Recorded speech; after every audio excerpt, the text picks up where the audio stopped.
Aujourd'hui, les maladies cardiovasculaires constituent la première cause de mortalité dans le monde. Pour les patients atteints d'insuffisance cardiaque avancée, la transplantation reste la seule solution. Mais il manque entre 10 000 et 20 000 greffons par an. Les maladies du cœur sont un enjeu majeur de santé publique. Le cœur artificiel totalement implantable permettra d'apporter une réponse à ces préoccupations essentielles. Ça fait 20 ans qu'on travaille sur ce projet. C'est un projet exceptionnel. Les progrès qui ont été faits et la vie de nombreux malades, je trouvais intolérable dans mon métier de chirurgien cardiaque de voir mourir des jeunes de 40, 45, 50 ans d'un infarctus massif du myocarde sans avoir immédiatement à ma disposition une prothèse pour leur remplacer le cœur. Cette prothèse est née d'une rencontre, c'est ma rencontre avec Jean-Luc Lagardère. Ça faisait longtemps que j'avais ce projet d'un cœur artificiel sur lequel je travaillais et j'avais besoin d'un grand industriel. Cette aventure, bien, qui est évidemment médicale, purement médicale au départ, a été enrichie considérablement par l'équipe que j'ai pu avoir autour de ce projet. Né de la collaboration du chirurgien français Alain Carpentier et du groupe EADS, Carmat est une jeune entreprise biomédicale innovante qui applique au domaine du cœur artificiel des biomatériaux et des technologies de pointe. Carmat, c'est une équipe pluridisciplinaire avec des gens de biomédical qui ont à la fois une formation d'ingénieur et une formation de biologiste. Des gens de CAO mécanique qui réalisent ou qui conçoivent l'ensemble des parties de la prothèse, mais de façon optimisée, c'est-à-dire avec des gens d'électronique, avec des gens de biomatériaux autour d'eux, pour arriver à une solution optimisée qui soit la meilleure en finale en termes de volume, de consommation, de poids, un certain nombre de critères qui sont habituels pour des équipements embarqués. Ce projet a fait des progrès considérables dans les 20 dernières années. L'adéquation parfaite de la géométrie extérieure de la prothèse à la géométrie intérieure du sac péricardique qui est destiné à la contenir.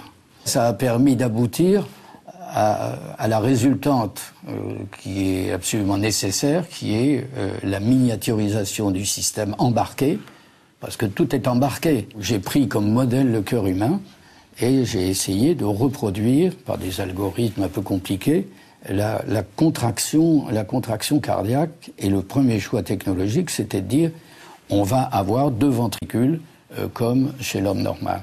Il répond même, comme le cœur humain, à des situations pathologiques. Vous regardez les courbes et montrez les courbes à un cardiologue, il vous dira ça c'est un cœur humain. Non, c'est pas un cœur humain, c'est une prothèse.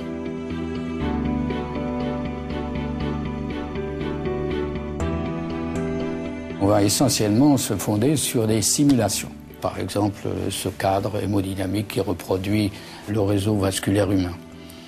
On est à l'ère des simulations, on est à l'ère du numérique.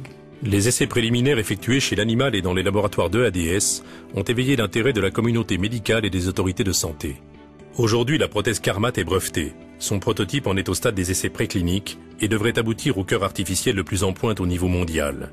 Il ouvre le domaine des bioprothèses complexes à régulation physiologique autonome.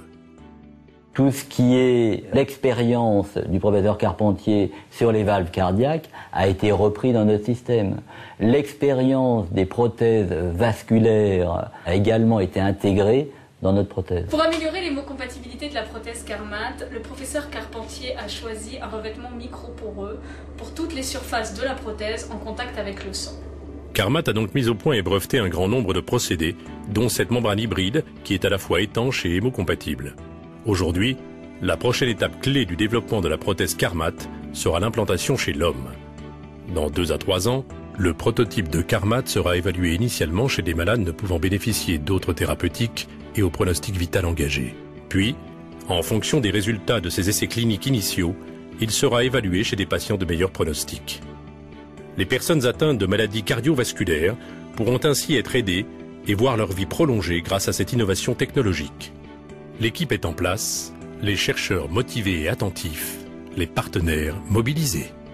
Il y a un besoin très important, c'est tous ces milliers de malades dont le cœur ne fonctionne plus ou va s'arrêter bientôt, qui ne peuvent pas avoir de transplantation d'organes, chez qui les médicaments sont inefficaces. Eh bien, un cœur artificiel comme celui de Carmat pourra être, d'ici quelques années, la solution. Alors, Truffle, nous avons mis 5 millions d'euros, nous mettrons plus d'argent dans les mois ou les années qui viennent, aux côtés d'autres investisseurs français et étrangers.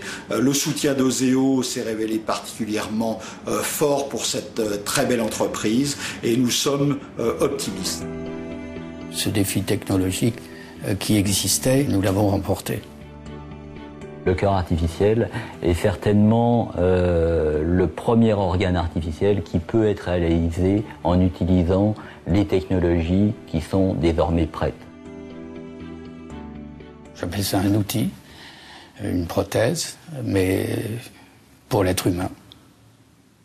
Essentiellement pour l'être humain. C'est ce qui fait la grandeur du projet Carmat. La grandeur de ceux qui se sont mobilisés dans le passé, qui y participent dans l'immédiat et qui y contribueront dans le futur.